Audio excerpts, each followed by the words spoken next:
Hey everyone, did you know that the first blood of the American Revolution was not at Lexington and Concord?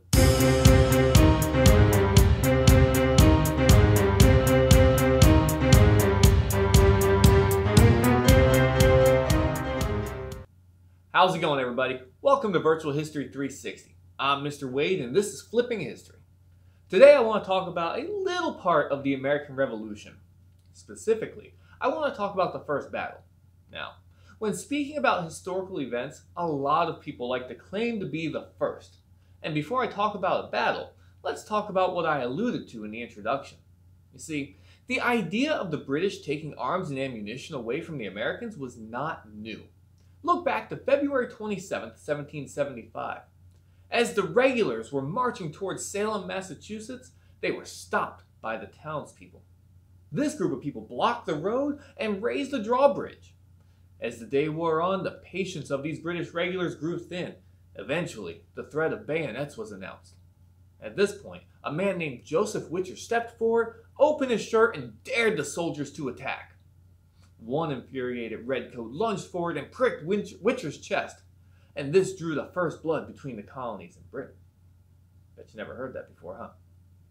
Now, luckily, a clergyman came forward and calmed the scene down, and the first major fighting was delayed until April. So now we can talk about the title subject, right? What do you say? Should we head to location? Let's hop in the jet and head to Massachusetts.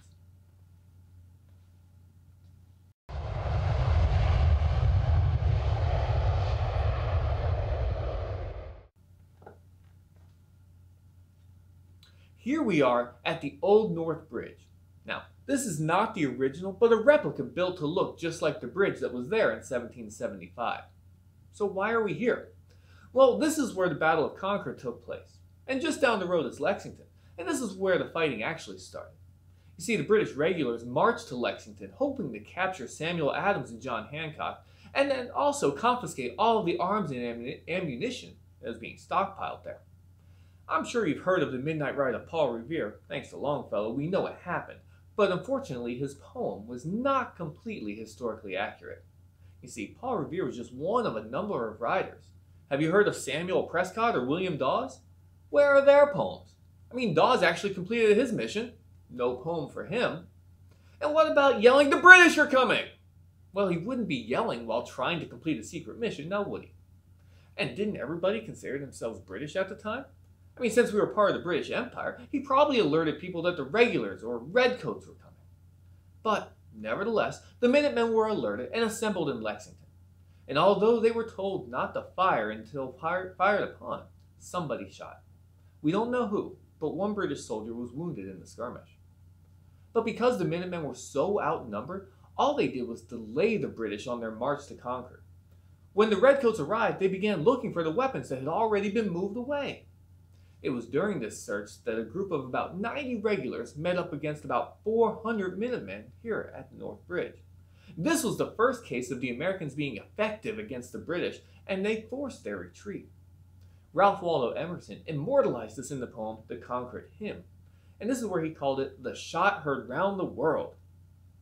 But by today's standards, that doesn't really make sense. But put yourself in the 18th century. Great Britain had colonies around the globe. Now, have you ever heard the saying, "the sun never sets on the British Empire" before? Makes sense to you now, doesn't it?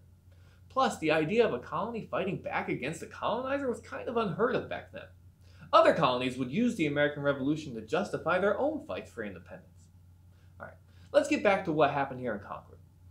While the British retreated back to the safety of Boston, the Americans kept chasing and firing at them from the woods, harassing them the whole way back. So I would call this a pretty successful day for the American colonists. I mean, they kept the British from seizing their weapons or capturing their leaders, and the Minutemen showed that they could stand up to a regular army. Now, I hope videos like these help you in your history class. Let me know in the comments down below if there are any topics you'd like to see in future videos.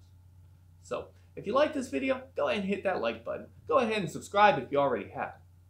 If you want to find out more, check out some of our other videos by clicking on the side over here. For Virtual History 360, I'm Mr. Wade.